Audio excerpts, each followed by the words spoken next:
Welcome to the Let's Talk About Love, Sex, and Infidelity podcast with your host, Todd Creager. Todd has over 35 years of experience working with thousands of couples as a licensed therapist in his private practice. Todd shares his insights on this show. It's never too early to divorce-proof your marriage or too late to heal yourselves and have the relationship you truly want. Hi, everybody. This is Todd Creager, and I'll be talking to you today about the most important theory about trauma you may have never heard of. I do a lot of work with trauma. Many of you know I work a lot with couples, but I also do a lot of work with trauma. And I'm also a professor, and I teach at USC, and I teach a theory class, and one of the theories I teach is called polyvagal theory. And I want to talk to you about polyvagal theory, not just to give you some information, but so maybe you or someone you could relate to that in terms of some of the information I'm about to give you.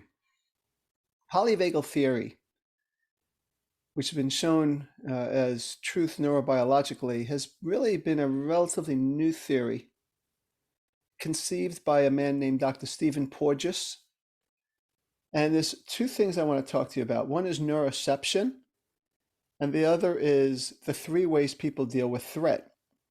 Now, neuroception, I know it's a big word, but it's a good word, and it describes the body, how the body scans our environment for cues of safety or danger.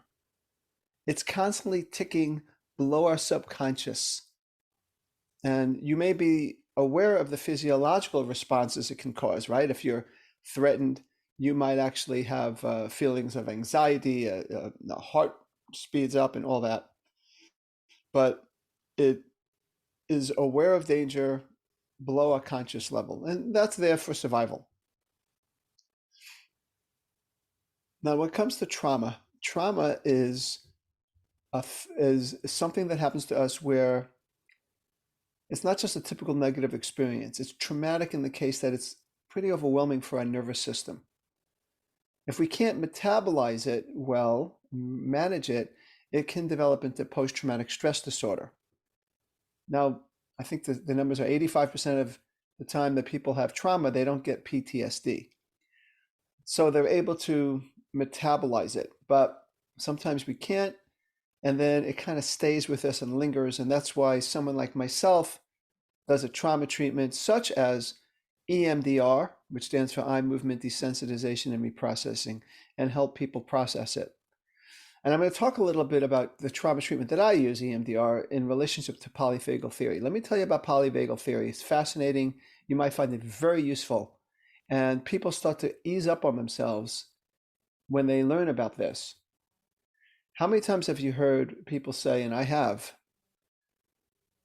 I think Christine Ford Lacey, I'm trying to remember her name. I'm not trying to take political sides, James Kavanaugh's side. This is all about what I'm talking about. But I remember people saying, well, she didn't even remember this or that or this or that. Well, that happens in trauma. People remember certain things and not certain other things. That's part of what makes things traumatic.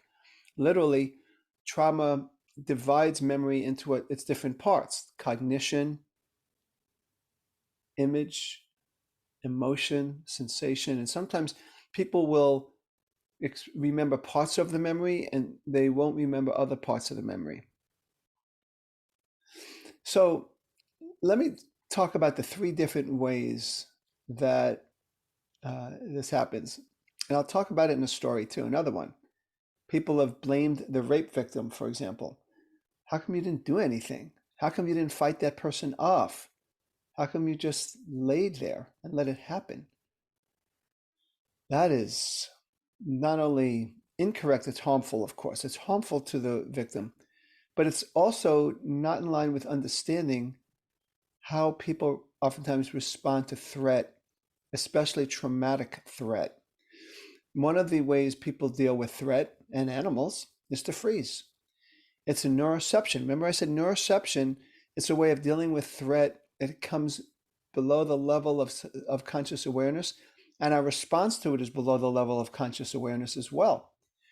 So a person who is getting sexually assaulted, for example, might unconsciously and automatically, without any choice, go into a freeze to survive. And it's a way to shut down, numb, dissociate, just like some people dissociate from certain memories they can't remember, because it's a way to unconsciously regulate this overwhelming, horrific experience that's happening to somebody. And so people will numb or dissociate. They will also, there's something called big T, like a rape, big trauma. There's all like, sometimes some people grow up in a series of little traumas. It's like they've been neglected in important ways over and over and over again. And oftentimes they might numb out to that and dissociate and not even experience it as a problem. It's a way of living. It's a way of getting by. So this is the lowest level. The dorsal vagus part of the nerve is a vagal nerve that's involved in this. The dorsal vagus part of the nerve gets activated and numbs the person out or dissociates. And that's how a person deals with it. A person who is who's getting re-triggered in a PTSD experience, if you did a brain scan, you would see very little brain activity. It's just the way they deal with trauma so they can get through it. The next level of way of people dealing with threat is the activation of the sympathetic nervous system. So where there's the activation of the dorsal vagal nerve that helps people freeze and close down, the sympathetic gets us fighting or flighting. So you could say that the first way is an immobilization defense. You defend by immobilizing.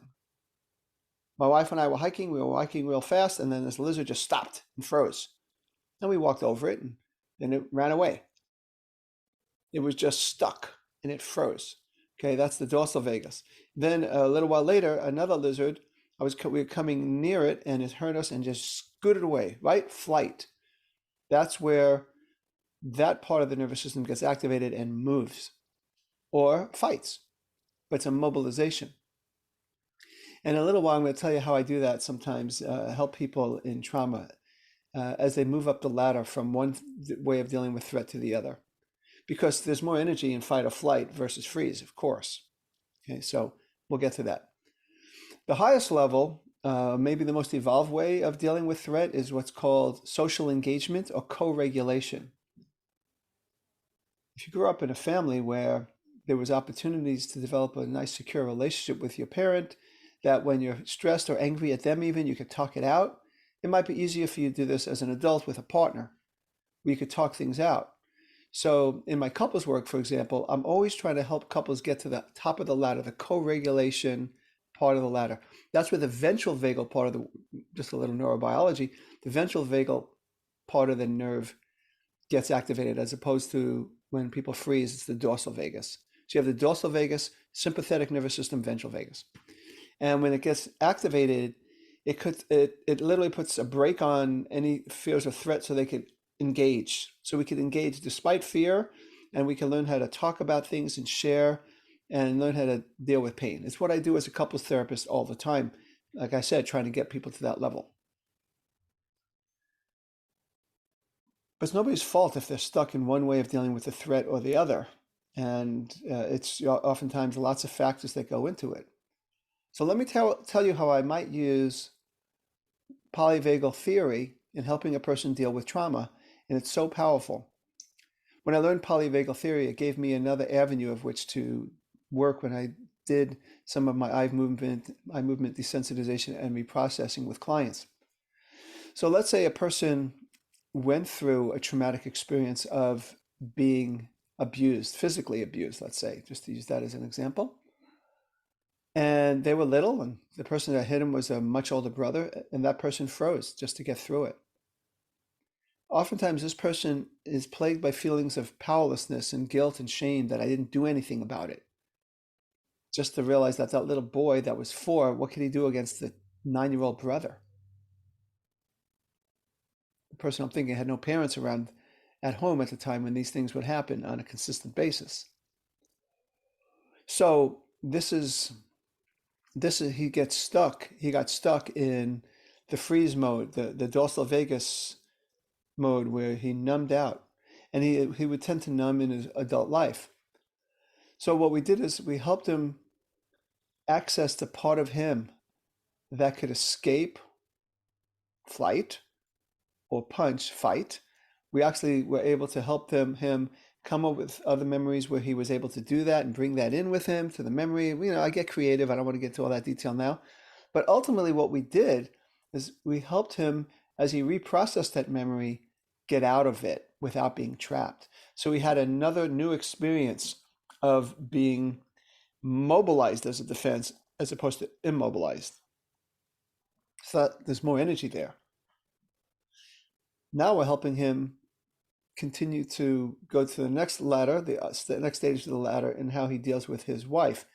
Right now at the moment, he's still content to freeze or flight, better than he was, but we're getting him to socially engage, and it's starting to happen.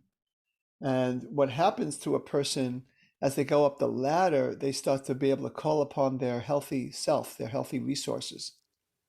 So anyway, why I wanted to bring that up is that many people go around faulting themselves for having been stuck in the freeze, or even having been stuck in the fight or flight, where they start to understand it was a way of dealing with threat. So it's a way to be kinder to ourselves and then begin to work towards moving up the ladder, the polyvagal ladder.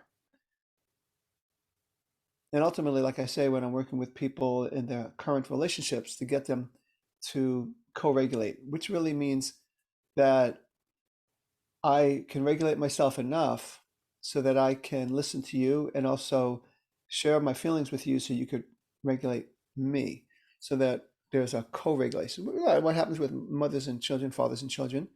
You know, a child is scared, you help them go through it. But even as adults, we need that. We definitely need co-regulation, and you can oftentimes assess yourself where you might, what's your common way, of dealing with threat, and to assess that and see if you can get some help, or maybe do it on your own. But oftentimes we need some assistance to help us be able to go up the ladder, the polyvagal ladder. So I wanted to share that with you. I think it's a very powerful theory. You might find it relatable to you in some situations, and even in the current, but even situations in the past, and rethink it. Usually when people use this theory, they're a little more wiser and not so hard on themselves or others, and healing takes place. So that's what I wanted to say today. This is Todd Creager, making the world safe for love. That's it for today's episode of Let's Talk About Love, Sex, and Infidelity Podcast with your host, Todd Creager. For free resources and materials, head over to toddcreager.com. Loved this episode? Head over to iTunes and subscribe, rate, and leave a review. We'd really appreciate it. Thank you.